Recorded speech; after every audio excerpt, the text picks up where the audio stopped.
Today we're going to start profiling head coaching candidates. I'm starting with my least favorite, and over the next week or so, we're going to go all the way up to my most favorite. So today is coaching candidates Luke doesn't really like, and I'll tell you why, but I'm also going to give you information on who they are so you can come to your own conclusion and not just have to copy mine. So here we go on the Locked On Vikings podcast. Ooh-wee! You are Locked On Vikings, your daily Minnesota Vikings podcast, part of the Locked On Podcast Network, your team every day. Welcome everybody to the Locked On Vikings podcast, part of the Locked On Podcast Network, your team every day. As always, I'm your host, your pal, and the kid you copied off in math class. My name is Luke Braun. You can find me on Twitter at Luke Braun NFL. Show is on Twitter at Locked On Vikings. We're also doing this on YouTube, wherever you're listening. Thank you so much for making Locked On Vikings your first listen of the day. If you could subscribe to the YouTube channel too, even if you don't listen to it on YouTube, if you're like listening in the car, please hit the subscribe button anyways. It would help me out a lot.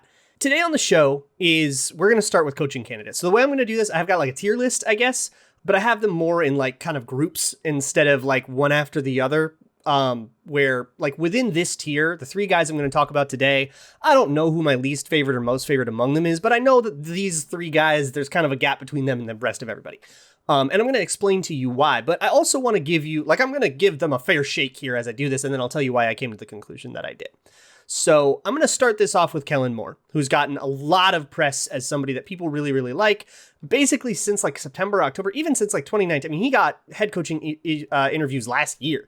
He has only been a coach, I think, for 3 years. Like, he is very, very young for this. That's not necessarily a problem. In fact, for a lot of people, that might be a good thing. He's young, new, fresh perspective, right? He might be a little more pro analytics, a little bit less attached to the way we always did things, old school style of the game.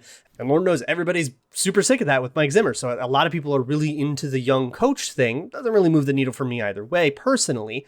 But Kellen Moore is a total nerd. Oh my God, he's a huge geek about scheme and playbooks and stuff. There's a lot of stories about him like collecting playbooks since he was a kid. And like just collecting everything from college and all these different plays. He seems like a total nerd about play designs. He collects them like you would collect baseball cards, and keeps them in mind and pulls out all these different little facets and stuff. So you get this very multiple offense in Dallas. And I think that's why people like him, is because he can totally dust you on the whiteboard too. There's actually a story from Dan Orlovsky, who lost a job to Kellen Moore back when they were both playing quarterback, because Kellen Moore, as a young guy, came in, totally dusted him on the whiteboard, and suddenly the camp battle got a lot harder for Orlovsky. So he's like this total brainiac that absorbs everything and steals concepts and works things in and all that stuff. It would be this very dynamic offense. He prides himself on the offense not looking the same from one day to the next. And this is why I say he's a tactician. Like, he's a scheme guy. And the thing about a scheme guy is that's fine for offensive coordinator. In fact, that's great for offensive coordinator. Good for Dallas to have a really smart guy helping them make their play designs better. That can only be a good thing. As head coach, there is more to that job. We talked about this a little bit with Raheem Morris, and he learned this lesson the hard way at about the same age, where there's management to it, there's leadership to it, there's hiring to it, there's talent evaluation, and all these other skills that Kellen Moore, he just hasn't been on the job that long. And his particular role in Dallas, because Mike McCarthy has taken more of like a CEO role, where he's kind of delegating things and being a little bit more of a manager instead of like an actual purveyor of ideas. He's just sort of managing the ship. He's captaining the ship. And so that means that Kellen Moore can very comfortably just sit there, draw things, dream up offensive ideas, and try to fool the defense. Great. That's an awesome role for him. When you're upgrading to head coach, you now have to take on all those duties. And he hasn't had to do that. So he's taking on a thing he's never done before. I don't like that. That's my deal about Kellen Moore. But let me go a little bit deeper into him in terms of what makes his scheme cool, because you very well might disagree with me, and I want to make sure you have that information. In terms of leadership, I get this very cerebral vibe from reading about Kellen Moore. Like, he has a very calm and collected energy is the way I would put it. It's very difficult for all the players to describe. Like, they're all asked like, hey, what's it like when he's like commanding a room? And they all kind of shrug and they're like, I don't know. It's kind of weird. Like, he's quiet, but it gets you hyped. And none of them can really describe it. And so I guess I'll take their word for it, although I am a little bit suspicious of that versus people that, very visibly get their players like jacked up, ready to go. But again, he's an X's and O's guy. He's a scheme tactician that says we're all going to do this and it's going to work. But like, how does that relate to players? And he has a fine relationship to his players. I don't think that's necessarily a weakness, but it's difficult to look at that and say that it's a strength, even though the players say, yeah, he's a really good person to work with, and that's fine. But he's a very soft-spoken person. He has a very quiet, they call it a quiet command, but I don't know how that works when you're on a 4-game losing streak. Can you still keep your handle on the leaders? Schematically, this is where Kellen Moore gets very cool. He is very much not afraid to bring out interesting ideas. And his interesting idea of 2021 was putting the offensive linemen in weird spots. He would bring out a 6th offensive lineman, declare Connor McGovern eligible, and then put him in a bunch formation, where he would be like lining up at wide receiver, and then you'd run a screen. And instead of having to have a lineman pull out from the offensive line to go get to the screen, he starts the play over there, and you have a big old blocker taking out a cornerback. Great stuff. He did stuff like, you might remember the Hulk package he unveiled against the Vikings, where he had 7 offensive linemen, and the extra 2 offensive linemen would line up like they were fullbacks or sniffers, basically becoming lead blockers, and you didn't know which way it was going to go. It was like kind of this big diamond. It was very, very old school. This is, I mean, everything old is new again, right? But this is stuff you pull out of like World War II era offenses. And it seemed to work okay. I thought the Vikings defended it fine, but it was an interesting idea, right? And those sorts of outside the box things are interesting. But here's the deal with scheme. Those sorts of ideas only work once. You know, you send the lineman out on a screen, and the first time it might get somebody. You might end up getting that guy on a cornerback. The second time, now they're going to put a linebacker out there and your screen's going to be in trouble. And that's fine. Maybe you now run into the place where the linebacker vacated, but you can see how that starts to get a little bit easier to sniff out. And that's why you need a bread and butter, or call it like identity is a more cliche way to put it. But the Cowboys offense, and I think they lost that game against the 49ers in large part because of this, they really struggled to put together an identity. And I don't hold that game against Kellen Moore too much. They had a really tough time blocking, and there's no real play call that works when you can't block anything.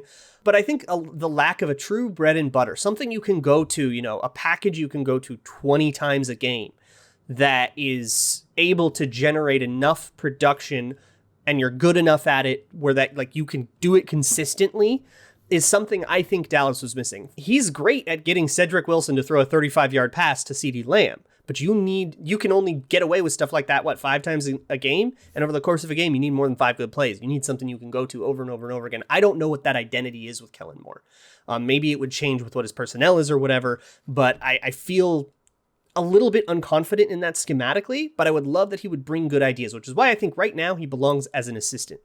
And maybe the head coaching role comes at a later date. The other thing is, he kind of feels like a run-first coach, and I personally don't mind that. That's fine by me, but I know a lot of people aren't going to. So I should let you know, before you get super excited about the nerdy scheme guy and think that this is going to mean they're going to pass 60 times a game and become the Bills and Jefferson's going to be happy, this dude seems like he's kind of a run-first guy that wants to put 6 offensive linemen around and pound you in the mouth. If you want a Cowboys coach that's going to pass first, I kind of feel like Dan Quinn might be more it, just because of his previous head coaching tenure. They were definitely a pass-first offense then, and they continued to be one. I feel like if you want a pass-first offense, you should probably steer clear of Kellen Moore. I got 2 other guys I'm going to talk to. I already hinted you at one of them. But before I get into that, let me tell you about my new favorite app. It is Get Upside. Get Upside is an app you can go get for free at the Google Play or App Store, and you can find a place to save money at the pump. That's right. We are knocking a little bit off the top of gas prices for you. 25 cents a gallon to be specific at the pump. Add that up over like a month. If you drive a lot, that's like $200-$300. Just download the app, Google Play or App Store. It's a free app. It'll tell you what gas stations are participating, upload a picture of your receipt, and wait for like a day or 2 for it to process. And then you can just withdraw your money whenever you want. You can just have it direct deposit, or if you're more comfortable with it, Google Play, Amazon gift card, something like that also works. And that's it. You're just saving money. Also, enter promo code TOUCHDOWN when you sign up, and you can get 50 cents a gallon off on your first tank. That's promo code TOUCHDOWN at the Get Upside app, so you can start saving money on gas. And if you don't want to do that, you're not human. I also want to talk to you about Bet Online, your one-stop shop for all things Grambling. Divisional weekend is up. I'm very excited about it. It is one of my favorite weekends of the entire year. Might be my favorite weekend of the entire year. I might actually like it better than Wild Card Weekend because the stakes start to get a little bit higher and teams start to play And, you never have a team that's like you never have like a team like the Eagles or the Steelers that just kind of barely snuck in and they clearly are just happy to be here. These are all teams with dreams, and I love it. And I love grambling on it. If you love that kind of thing, or if you want to gamble on anything, basketball, hockey, golf, gymnastics, the upcoming Olympics maybe, or even just your favorite Vegas casino games, you can do that at betonline.ag. Enter promo code LOCKEDON when you sign up, LOCKEDON, and you can get a 50% welcome bonus as well. You can bet on things live, you can build your own player props, you can do whatever. Just enter promo code LOCKEDON so you can claim all that free play money at betonline.ag, where the game starts. Thank you so much again for making Locked On Vikings your first listen of the day. By the way, Peacock and Williamson are going to be at the Super Bowl. I was also on the Thursday episode of Peacock and Williamson, so you should go listen to that. It was a pretty good conversation. They're a national show here on the Locked On Podcast Network covering the whole NFL, and they are going to be on the ground at Super Bowl week. Really excited to hang out with them. Really excited for all of that. But I want to get to the next head coaching candidate that I'm not so big a fan of, and that is Jonathan Gannon, defensive coordinator for the Philadelphia Eagles. And honestly, I don't get it. I don't know why. I don't understand it. Maybe you can understand it. Let me tell you his story in the best faith I can, and maybe you can understand it and tell me what the appeal is. But he was a player at Louisville. He was a defensive player. I think he was a linebacker. He got hurt in college. He got a hip injury very similar to the Bo Jackson injury that ended up being a career ender. And instead of trying to rehab through it and all that stuff, he went to become a coaching assistant, and he actually got into the coaching ranks that way. So he was kind of always a coach, even from college.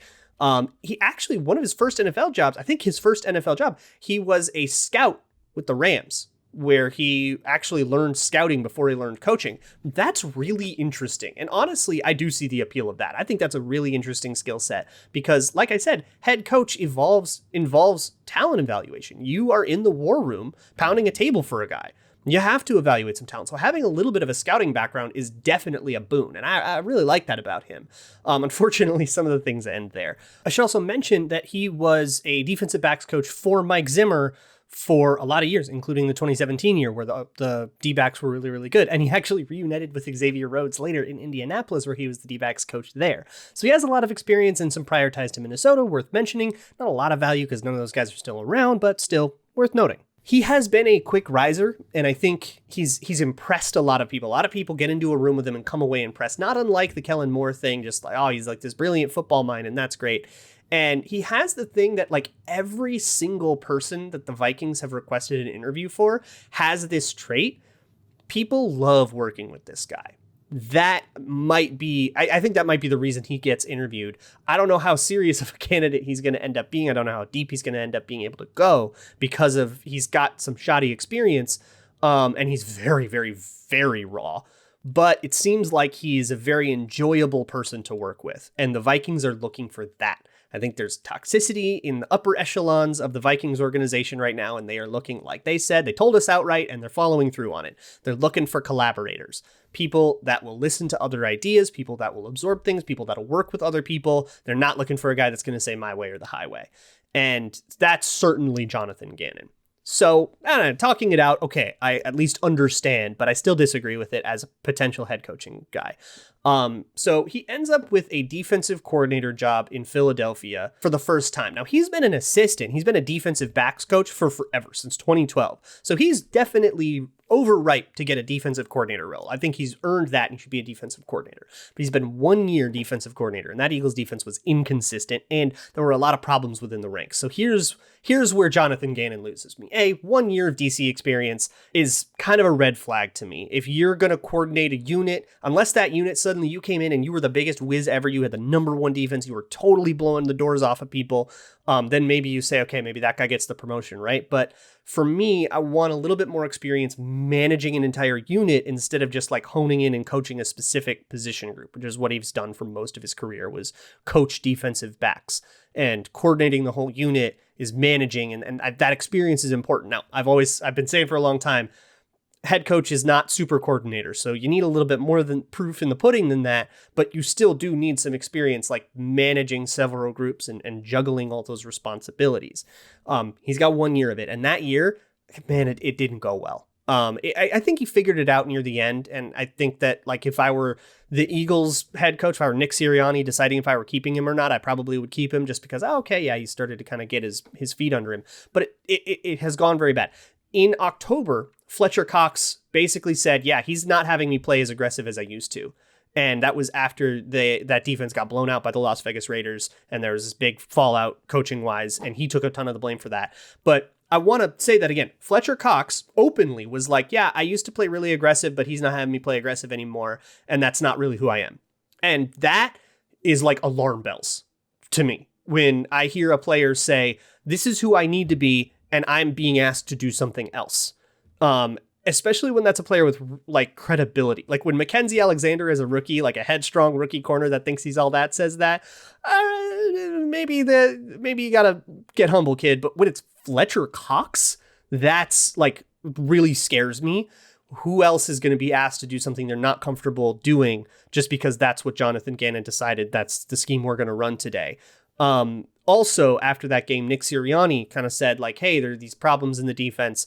And then he later walked it back and said, no, I said that because it's my responsibility. But that's kind of Jonathan Gannon's responsibility. Now, once again, he did figure this out. Things got a little better toward the end. They went up against some bad quarterbacks and they managed to kind of get their feet under them before they got absolutely undressed by Tom Brady, which again, I don't know if I hold that against him very much.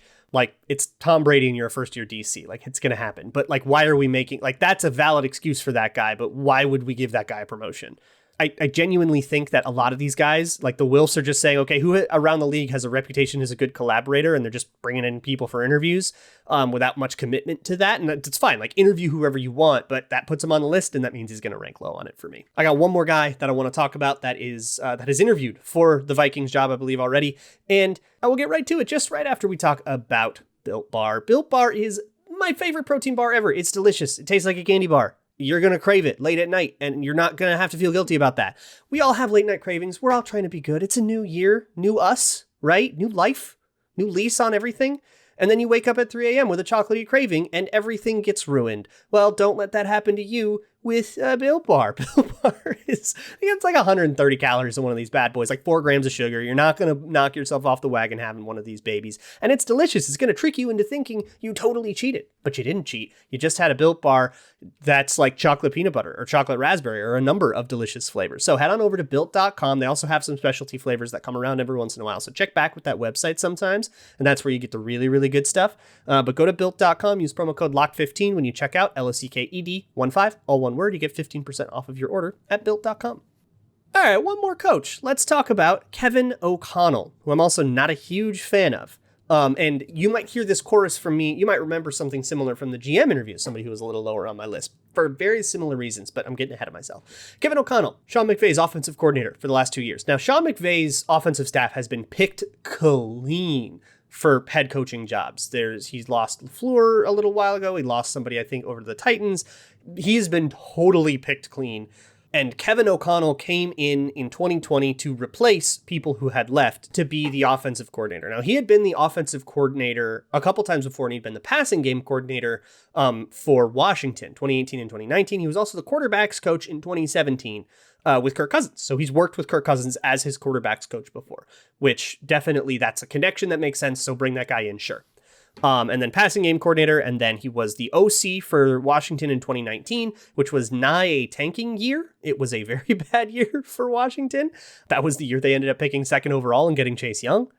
So that was a very poor time. Coach got fired in the middle of the year. It was a Jay Gruden thing, not necessarily his fault. But then after all that, he ends up going to be the offensive coordinator for the Los Angeles Rams and learning the McVay thing. So there's two things about Kevin OConnell that sort of piqued my interest. One is that he has a very similar mindset to Kirk Cousins. If you are on team keep Kirk Cousins, you are going to disagree with me about Kevin OConnell for sure, because he is a perfect pairing with Kirk Cousins. He thinks exactly like Kirk Cousins. Now, I don't like that mentality. I've gone into detail on that. I won't harp on it. So I don't like it, but you don't have to agree with me on that. He is a great fit with Kirk Cousins if you're going to keep him.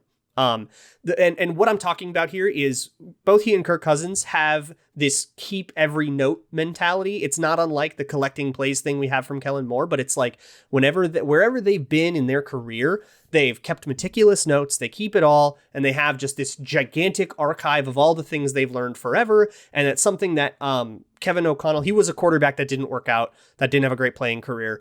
And he picked up that habit while he was a player, while he was a backup trying to be a backup quarterback.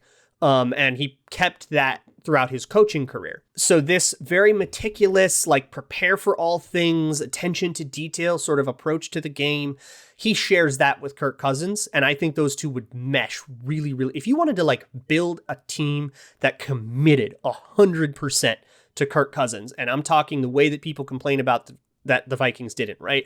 Get an offensive line. Really commit to passing, he's going to throw 60 times a game, that kind of thing. I think Kevin O'Connell would be the guy for you. Now, of course, I don't love that because I don't think that mentality is very good for a quarterback. I think there's a lack of flexibility to that approach that has gotten Kirk Cousins in a lot of trouble. So that's why he's going to be low on my list. But again, you don't have to agree with me. The other thing I'll say is this would definitely feel like you're trying to recreate the 2018 Rams. You're trying to say, oh, you've worked with McVay for a couple of years. Come here and be our McVay. And it just doesn't like always work like that. When you have worked with a guy for 2 years, like it's one thing when you're hiring Matt LaFleur, who worked with Sean McVay for like 15 years, or Kyle Shanahan, worked with both of those guys for 15 years. That's going to work out for the Packers, right? This guy's worked there for 2. And he was in Washington in a Jay Gruden, kind of a husk of what used to be there after McVay and Shanahan. All those guys had been plucked out of there over the last couple of years. And he was like replacing that. And so he worked with the Jay Gruden husk of it in Washington during like the Dwayne Haskins year.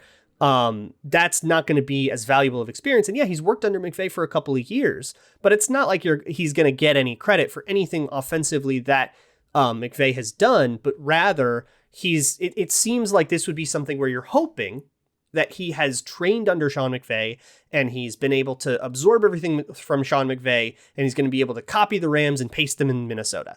And so if you want to copy paste the Rams or become, the Rams, but with Kirk Cousins, this would be the coaching candidate for you. I'm not a big fan of it. It's going to go low on my list. And plus, it's, again, just a lack of experience. He has only been a coach at all, at any level, since 2015.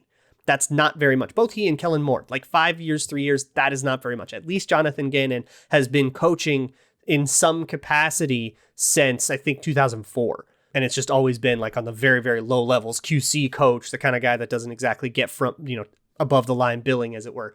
But with O'Connell, he's very raw and he has an approach that might fit really well with who is here. But if you are like me and you don't want Kirk Cousins to stick around, then that kind of undermines a lot of the upside of Kevin O'Connell. And even if you are into that, you have to be confident that it's going to work. I don't know if I am, but if you are and you disagree with me, totally valid. And you can go yell at me online about it if you want. I'm going to keep doing this throughout the week. Of course, when the GM gets hired, we'll go deep into that. When other news breaks, we'll talk about it for sure. But otherwise, I'm just going to kind of keep working my way up the list. Next time we talk about this, I'll talk about people who I'm not as happy with, but could probably talk myself into at least. And we'll just go up from there. So I'm really excited to go on this head coaching candidates journey with you. And we're going to talk about some people that like Byron Leftwich and Brian Dable, who haven't necessarily been requested, but we're still going to talk about them because a lot of people want those guys. They're popular names. So in the meantime, check out the Locked On Bets podcast. It's your boy Q and handicapping expert Lee Sterling will help you get your gambles straight. I'll see you all next week. And as always, Skol.